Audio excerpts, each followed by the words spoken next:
Good morning, students. Today we solve exercise 1.1. Let's take first question. First, ask: Is zero is a rational number? Is zero is a rational number? Can you write it in form of p upon q, where p and q are integers and q equal not zero? So our answer is yes. Our answer is a yes, because 0 is the also rational number. Why? देखिए, let's as 0 is the rational number because we can write 0 equal 0 upon 1, which is a form of p upon q, where p equal 1 and q equal 1. Sorry, where p equal 0 and q equal 1. In Hindi इसने पूछा है कि क्या zero एक परिमेय संख्या है और कैन यू राइट इट, क्या आप इसे लिख सकते हैं in form of P upon Q, यानी पी बटे क्यू के रूप में, जहां पर पी और क्यू पूर्णांक हो, ठीक है, और क्यू का मान शून्य नहीं होना चाहिए। तो भाई हमारा शर्त यही कहता है ना कि जब कोई संख्या परिमेय संख्या के रूप में लिखी जानी है तो पी बाई क्यू के रूप में होना चाहिए, और पी और क्यू क्या होना चाहिए, पूर्णांक होना चाहिए, और क्यू का मान जीरो नहीं होना चाहिए। तो चलिए हम लोग देख लेते हैं। तो आपके बाद पूछा जीरो का, तो जीरो को हम लिख सकते हैं, मतलब यह हमारा परिमेय संख्या है वो। अब क्यों है, तो देखिए, क्योंकि zero is a rational number, zero परिमेय संख्या है, क्योंकि देखो बिकॉज, क्योंकि वी कैन राइट इट, क्योंकि हम जीरो को लिख सकते हैं। क्या जीरो को हम 0/1 नहीं लिख सकते? अरे भाई एक का भाग जीरो में दिलाओगे तो जीरो ही बार जाएगा, ठीक है, यानी इसका आंसर जीरो में एक का भाग दिलाएंगे तो आपका जीरो हो जाएगा। तो यानी हम कहीं ना कहीं आपका जीरो को 0/1 तो लिख सकते हैं ना, या किसी भी नंबर के बाई 1 आप लिख ही सकते हो, ठीक है। तो उसी फार्मूले पे बेस पे हमने कर दिया 0/1, ठीक है। अब आपका क्या p के रूप में कहीं ना कहीं 0 है और q के रूप में 1 है, सही तो है। अब भाई p बाई q के रूप में है, ठीक, और ये परिमेय है, क्यों है, क्योंकि भाई p बाई q के रूप में है। अगर ये q का मान 0 हो जाता है, जैसे नीचे यहाँ पर 1 है, वो उसके स्थान पर 0 हो जाता, तब आपका परिमेय संख्या नहीं होता, ठीक है। फिलहाल p के स्थान पर 0 है तो कोई बात नहीं, p के स्थान पर 0 हो या कुछ भी हो कोई बात नहीं, लेकिन q के स्थान पर क्या है, 1 है ना, बस ठीक है, वही चाहिए हमको। Which is the form of किसका, p बाई क्यू, जो कि p बटे क्यू के रूप में है, वेयर जहां पर p का मान है 0 और q का मान है 1, तो ये परिमेय संख्या है। Take our second question. Find 6 rational number between 3 and 4। Take या फाइंड आउट 6 रैशनल नंबर, यानी नंबर बिटवीन 3 and 4। अब देखिए how to solve it.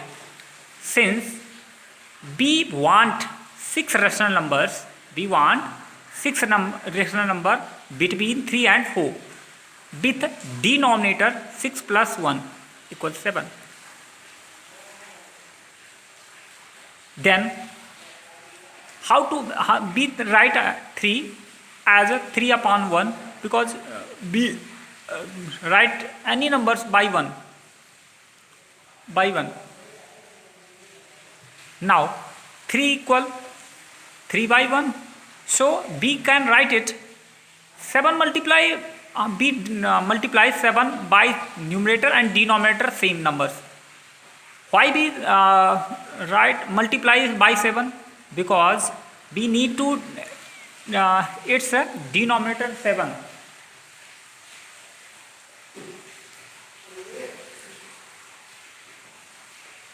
So 3 multiply 7 and 1 multiply 7, तो its product is 27 upon 7. And similarly we write 4 as a 4 upon 1, and it's also मतलब denominator 7, we should do it's remain same. So we multiply by same denominator and numerator and denominator by 7. So we multiply 4 into 7 28, and 1 into 7 equal 7. So it is in form of 28 upon 7 and 3 in form of 21 upon 7. Now How many numbers between them? 21/7 and 28/7. Then rational number between 3 and 4 are 22/7, 23/7, 24/7, 25/7, 26/7 and 27/7.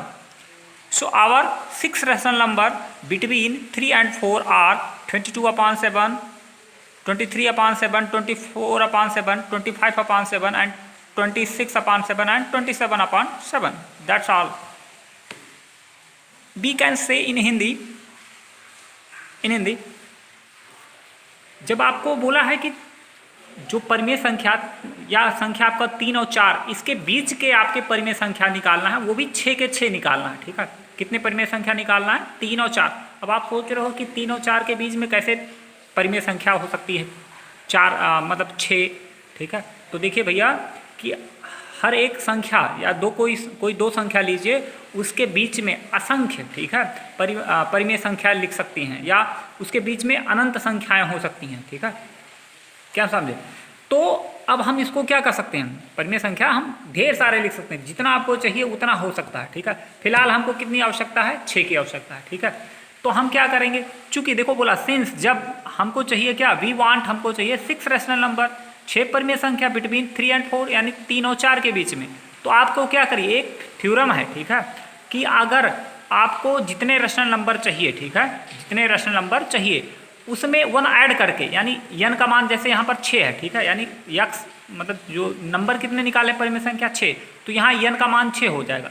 तो जितने परिमेय संख्या चाहिए उसमें एक जोड़ के, ठीक है, एक जोड़ के उतना जो आए उसी से आपको डिनोमिनेटर में मल्टीप्लाई करा देना है। ठीक है, तो क्या करिए, देखिए यहाँ पर 6 परिमेय संख्या निकालनी थी, तो 6 में एक जोड़ दिया हमने, ठीक है, यानी 7, यानी 7 से हमको ऊपर नीचे गुणा करा देना है। जो आपको नंबर्स हैं, ठीक है, उसमें ऊपर नीचे यानी अंश और हर में 7 का गुणा कराना है। ठीक है, इसी फार्मूले पे हम बेस करेंगे। ठीक है, तो 3 को हमने लिख दिया क्या? 3/1 लिख दिया भाई, 3 को 3/1 लिख सकते हैं।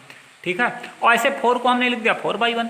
अच्छा, हमको क्या करना है भाई? 1 को 1 में भी और 3 में भी 7 से मल्टीप्लाई करा देना। तो 1 से जब 7 का मल्टीप्लाई हुआ तो कितना हो गया? 7, और 3 से मल्टीप्लाई 7 का तो 21। ओके, और ऐसे ही 4 को जब हमने 4/1 लिखा तो उसको क्या किया? 4 का मल्टीप्लाई 7 से तो 28, और 1 का मल्टीप्लाई 7 से तो हो गया 7। तो अब आपका देखिए 21/28 है, मतलब 21/7 और 28/7।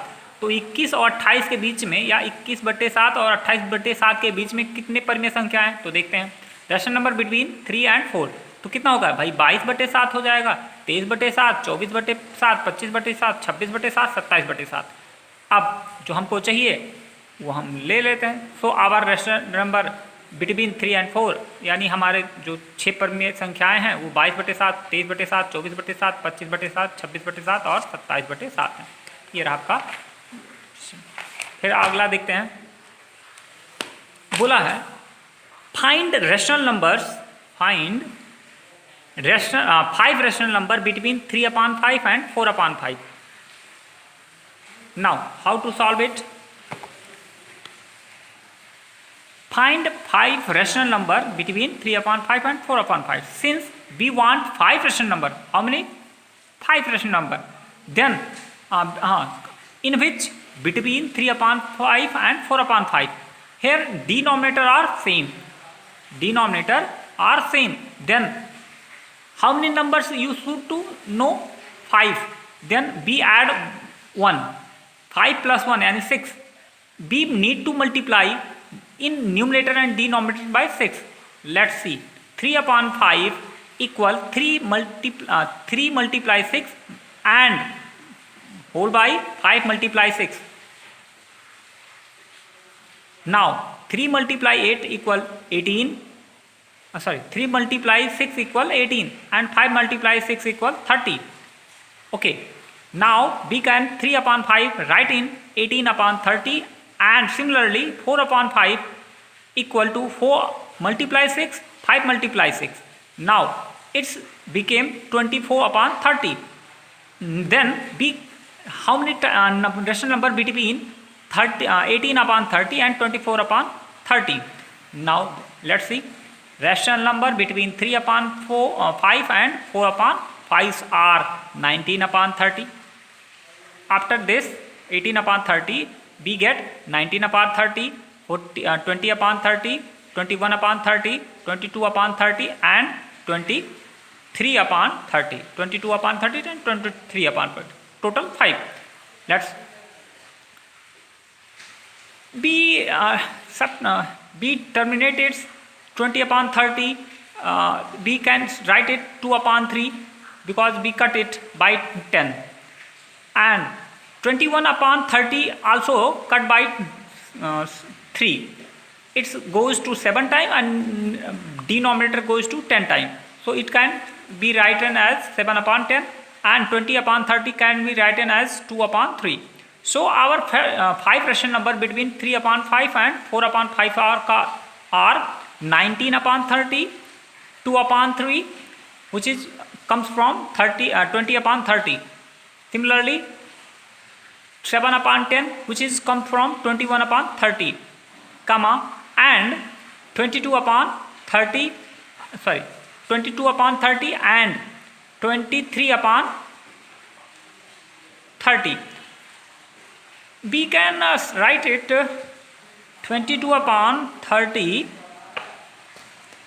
22 upon 30 can be write as 11 time and 15 time. So it can be write as 11 upon 15 also. 11 upon 15 also. Okay. Our last number is 23 upon 30. So it's solve it. Next, our 4 number question are state whether in Hindi. Let's see in Hindi. Question number 3 Hindi में बोलते हैं हम। अब देखिए, करा आपको 5 परिमेय संख्या निकालना था 3/5 और 4/5 के बीच में। चूंकि आपको कितने परिमेय संख्या 5 परिमेय संख्या देखिए 5, तो हम क्या करेंगे, चूंकि भाई देखिए 3/5 और 4/5 का डिनोमिनेटर सेम है, ठीक है, तो हम ऐसे में हम रूल लगाते हैं कि n+1 वाला, ठीक है। जब भी डिनोमिनेटर, चूंकि पीछे वाले में भी देखो सबके डिनोमिनेटर में 1 था, ठीक है, डिनोमिनेटर में 1 था, ठीक है भाई।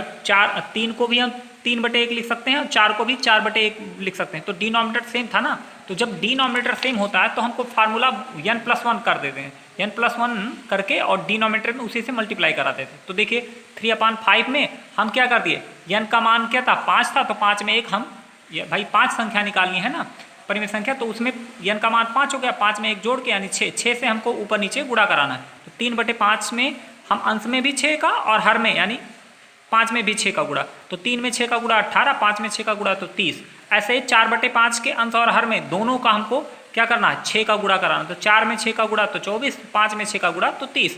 तो 18/30 और 24/30 के बीच में अब देखिए कितने परिमेय संख्या है भाई, 19/30 लिखेंगे, 20/30, 21/23 और 22/23 और 23/30, ठीक है। अब इनको थोड़ा सा हम काट भी सकते हैं भाई, कहीं ना कहीं आपका देखिए 19/30 तो वैसे रहेगा, लेकिन 20/30 को हम 10 से काटते हैं, 10 दूना 20, 10 तिया 30 यानी 2/3 लिख सकते हैं। 21/30 को हम 3 से काटते हैं तो 3 7 21, 3 9 30 यानी 7/10 हो गया।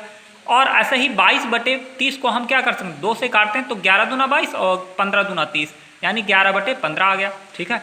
और 30/30 को ऐसे रहने देंगे, ठीक है। चलते हैं अगला question number 4, state whether the following statements are true और फॉल्स। अब and gives your reason and also every natural numbers is a whole number. Every natural number is a whole number. So now let's see.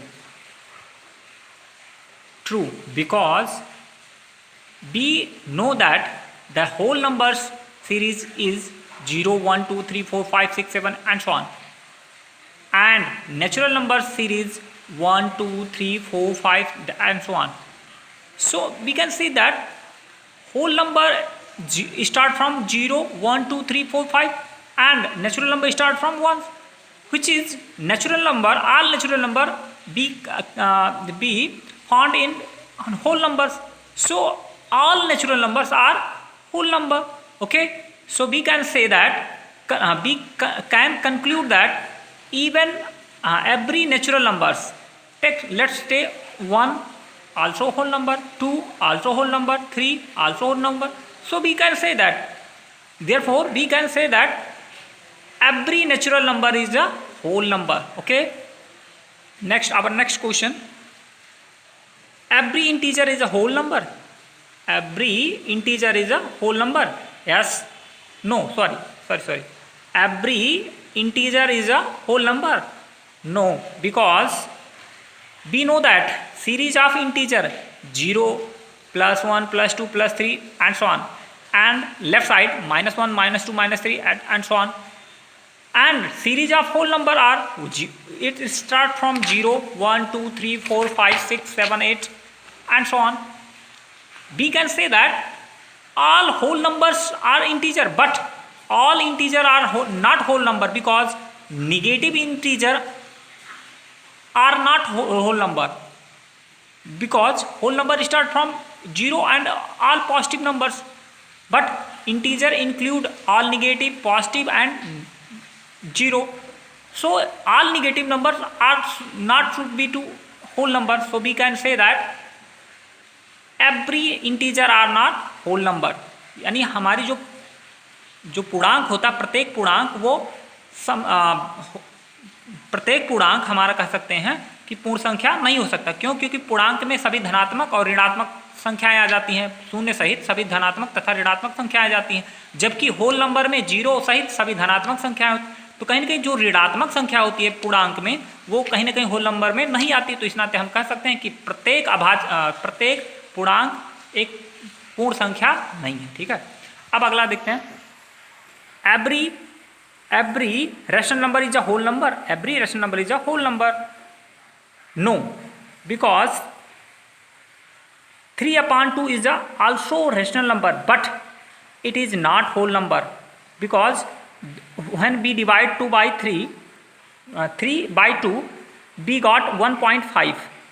So it is not a rational number, it is not integer. Integers are 1, 2, 3 or -1, -2, and also whole number. We talk about whole number. Whole number are 1, 2, 3, 0.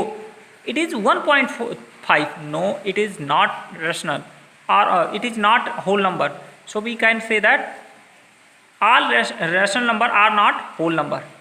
यानी हम कह सकते हैं कि प्रत्येक परिमेय संख्या पूर्ण संख्या नहीं हो सकती, क्योंकि देखो जैसे 3/2 एक परिमेय संख्या है, लेकिन जब हम 2 का भाग 3 में दिलाते हैं तो जो उसका मान निकलता है 1.5, वो क्या है?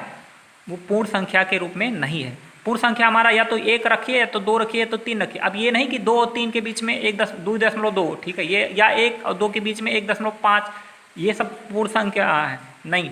पूर्ण संख्या या तो 1 होगा, या तो 2, या तो 3, या तो 4, या तो 5, ऐसे, या 0।